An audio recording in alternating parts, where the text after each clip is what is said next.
Hello guys, देखिए आज हम बात करने जा रहे हैं साइबर सिक्योरिटी के बारे में कि साइबर सिक्योरिटी क्या होती है। देखिए जैसे मान लीजिए अभी हमारी मैनुअली इंफॉर्मेशन होती है उनको तो हम खुद से प्रोटेक्ट रख सकते हैं। जिसको हमें देनी है उसको हम दे सकते हैं, जिसको हमें नहीं देना है उसको नहीं देते। देखिए ऐसे ही हमारा डिजिटली वे में भी इंफॉर्मेशन स्टोर होती है, जिनको हम बोलते हैं कि इंटरनेट पे जीमेल से अटैच करके आप इंफॉर्मेशन को एक जगह से दूसरी जगह पर ट्रांसफर करते हैं। तो उस दौरान हम अपनी इंफॉर्मेशंस को कैसे सिक्योर रख सकते हैं, तो उसको हम सेव रख सकते हैं information security and cyber security की हेल्प से। तो आइए जानते हैं साइबर सिक्योरिटी के बारे में।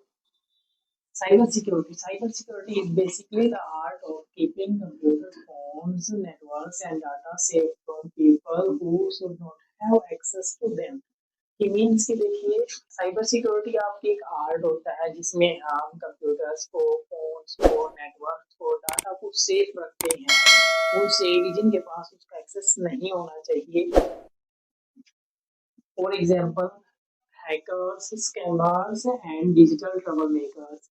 कि जैसे हैकर होते हैं मीन्स की फेक मैसेज और जीमेल के जरिए से हमारे डाटा को हैक कर लेते हैं। स्कैम मीन्स की फ्रॉडुलेंट एक्टिविटीज के जरिए से हमारे साथ स्कैम्स कर सकते हैं।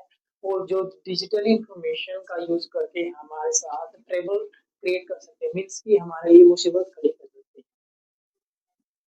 द मेन गोल्स, ये साइबर सिक्योरिटी का मेन गोल क्या होता है? CIA triad means confidentiality, integrity and availability.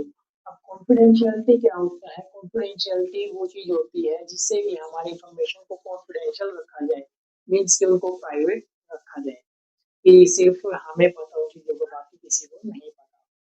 Integrity क्या होता है? मान लीजिए अभी मैंने किसी अपने दोस्त के साथ या किसी भी व्यक्ति के साथ कोई चीज शेयर की, मान लीजिए वेडिंग का इनविटेशन के जरिए से, कार्ड के जरिए उसको इनवाइट करना है तो हम व्हाट्सएप कर सकते हैं, ईमेल कर सकते हैं। तो उस दौरान मीन्स कि यहाँ से डाटा वहां तक जाने के दौरान उस डाटा को कोई चेंज ना कर दे, तो वो क्या होता है? हमारी इंटीग्रिटी होता है। अवेलेबिलिटी की मीन्स जो मैं इंफॉर्मेशन शेयर कर रहा हूँ उसी बंदे के पास अवेलेबल हो, उसी को मिले जिसको मैं चाहता हूँ।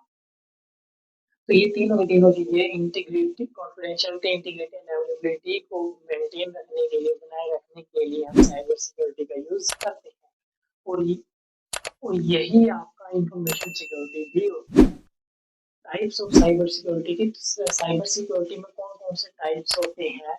नंबर एक पर network security, end point security, cloud security, application security, data security and then last critical infrastructure security. ये टाइप्स होते हैं साइबर सिक्योरिटी के। और भी बहुत सारे होते हैं लेकिन मेजरली इन्हीं का यूज किया जाता है। अब जैसे आपका नेटवर्क सिक्योरिटी होता है, नेटवर्क सिक्योरिटी में से आप वाईफाई राउटर्स इनका यूज करते हैं, इसमें को प्रोटेक्ट करते हैं। एंड पॉइंट सिक्योरिटी में जैसे आप अपने मोबाइल को, लैपटॉप को सिक्योर रखते हैं। क्लाउड सिक्योरिटी में कि जो डाटा आपका क्लाउड पे होता है, वो साइबर स्पेस में होता है, उसको कैसे सिक्योर रखा जा सकता है। एप्लीकेशन सिक्योरिटी की जो भी आप एप्लीकेशन यूज करते हैं उनको सिक्योर रखने के लिए आप एप्लीकेशन सिक्योरिटी का यूज करते हैं।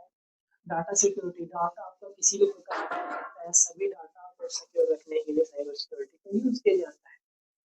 क्रिटिकल इंफ्रास्ट्रक्चर सिक्योरिटी आपका ये बहुत ही ज़्यादा इम्पोर्टेंट होता है, जिसमें आप पूरे पूरे इंफ्रास्ट्रक्चर को सिक्योर रखते हैं।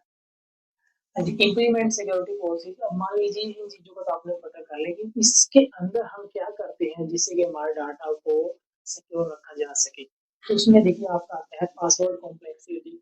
आप आपका सिस्टम्स है, आपके एप्लीकेशन है, आपके वेबसाइट्स है, जो भी चीज़ है उस पर आप पासवर्ड के जरिए से उसको सिक्योर रख सकते हैं। और पासवर्ड कैसा होना चाहिए? तो कॉम्प्लेक्स पासवर्ड होना चाहिए, मीन्स इसमें upper case, lower case, numbers and symbols all together, सारे के सारे इकट्ठे होने चाहिए। उसमें देखिए आपका मिनिमम जो क्राइटेरिया होता है ये से 14 के बीच में होना चाहिए। Account lock out policy means कि इसमें जब आप लॉगिन करते हैं तो उसमें आप पासवर्ड्स वगैरह यूजर नेम एंड पासवर्ड डालते हैं। यूजर नेम एंड पासवर्ड में होता है कि 5 टाइम्स 3 टाइम्स के बाद हम उस पर लगा सकते हैं कि हमें कितने टाइम के बाद में कितने अटेम्प्ट्स के बाद उसको लॉक करना है। तो उसमें हम लॉक कर सकते हैं अपनी किसी वेबसाइट को, किसी भी एप्लीकेशन को। मान लीजिए आपने 3 बार उसमें लॉगिन करने का ट्राई और यूजर नेम मैच नहीं खा रहा है तो 30 मिनट्स 1 आवर्स के लिए लॉक कर देगा, फिर आप उसमें अटैम्प्ट नहीं कर सकते। फायरवॉल देखिए क्या होता है, अनऑथराइज लॉगिन से मीन्स एक तरह से गेट सिक्योरिटी गार्ड होता है, गेट कीपर सिक्योरिटी गार्ड का काम करता है, किसको इनकमिंग देनी है, किसको आउटगोइंग देनी है, किसको ब्लॉक करना है, सारी की सारी चीजें को हैंडल करता है फायरवॉल। मान लीजिए आप किसी सिस्टम पे हैं या किसी नेटवर्क को क्रिएट किया हुआ है, उसमें कोई अनऑथराइज एक्सेस ना एंटर कर पाए, उस चीज को देखने के लिए किसको ब्लॉक करना है, किसको वार्निंग देनी है, सारी सारी चीजें को हैंडल करता है फायरवॉल। लास्ट में आपका आता है एंटीवायरस एंड एंटी मैलवेयर। इसमें आप एंटीवायरस लगा सकते हो किसी भी फाइल के साथ, किसी भी एप्लीकेशन के साथ, किसी डॉक्यूमेंट के साथ कोई भी वायरस आपके सिस्टम में एंटर नहीं कर पाएगा। तो ये सारे के सारे जो हैंडल करता है वो कौन करता है, साइबर सिक्योरिटी इंफॉर्मेशन सिक्योरिटी के जरिए से किया जाता है।